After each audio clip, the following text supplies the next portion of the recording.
Gibran jawab pertanyaan kalian.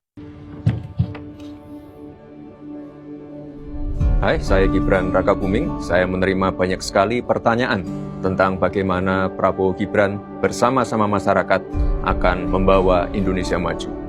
Akhirnya, saya putuskan untuk membuat video ini dan menjawab beberapa pertanyaan yang sangat menarik.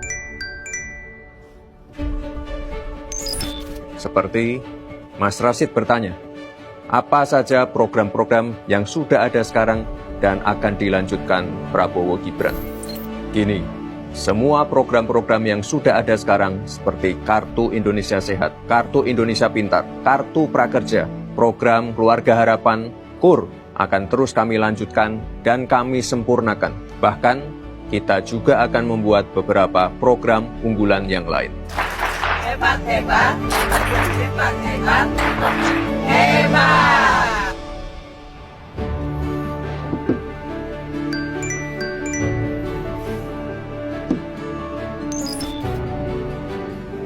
Mbak Tia penasaran, makan siang gratis dan susu gratis itu gimana sih ceritanya? Program ini adalah program yang paling dibutuhkan oleh anak-anak Indonesia dan ibu-ibu yang sedang hamil. Untuk membangun generasi emas, kita butuh anak-anak yang sehat. Ibu-ibu hamil juga nutrisinya harus kita jaga untuk mengurangi angka stunting.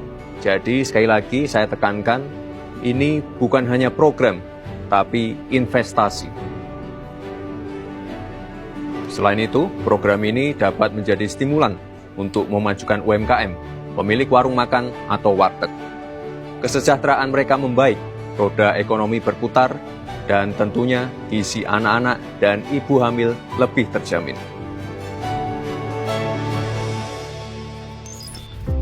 Ini nih, Mas Salam mau tahu apa pentingnya hilirisasi untuk dilanjutkan.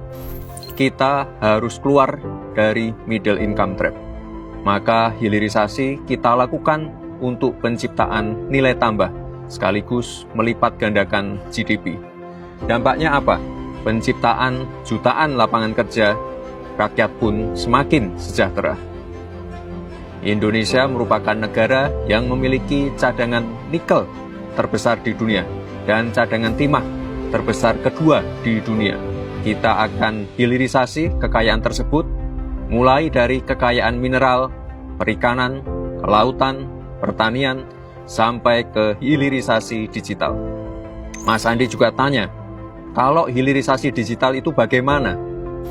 Bukan saja hanya kekayaan alam, pasar ekonomi digital kita sangat berpotensi untuk dihilirisasi, karena merupakan salah satu yang terbesar di dunia. Sehingga dampak dari kemajuan teknologi dapat langsung dirasakan manfaatnya untuk masyarakat Indonesia. Jangan sampai kita hanya jadi pasar saja, tapi kita harus menyiapkan talenta yang handal, sampai dengan teknologi dari infrastruktur sampai dengan produk digitalnya. Mbak Amel bertanya, apa benar kalau Prabowo Gibran menang, pajak akan naik? Nah ini nih, banyak yang salah mengartikan. Menaikkan rasio pajak itu berbeda dengan menaikkan tarif pajak. Lalu bagaimana cara kita menaikkan rasio pajak? Tentunya dengan meningkatkan ekspor, hilirisasi, transisi energi hijau, mengurangi impor minyak, meningkatkan produktivitas dalam negeri, dan juga swasembada pangan. Menaikkan rasio pajak berarti meningkatkan penerimaan negara.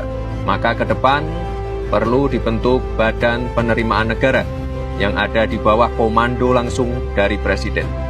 Sehingga ke depan Dirjen Pajak dan Bea Cukai kita jadikan satu. Maka dalam hal ini Badan Penerimaan Negara hanya fokus pada penerimaan negara saja, tidak lagi fokus pada pengeluaran.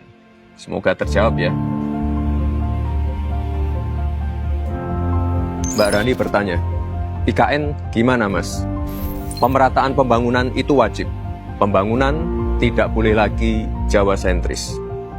Saat ini investasi di luar Jawa sudah meningkat mencapai 53%. Dengan adanya pembangunan yang berkelanjutan di IKN akan membuka titik pertumbuhan ekonomi baru, meningkatkan akses dan konektivitas, serta membuka lapangan kerja. IKN ini bukan sekedar membangun gedung pemerintahan, tapi merupakan cikal bakal pemerataan pembangunan Indonesia. IKN adalah showcase transformasi pembangunan Indonesia. Jadi, boleh nggak Indonesia maju? Boleh. Boleh nggak Indonesia sejahtera? Boleh. Boleh nggak Indonesia bahagia? Boleh. Boleh nggak Prabowo Gibran? Boleh dong. Prabowo Gibran. Wes udahan syutingnya ya, saya mau kerja.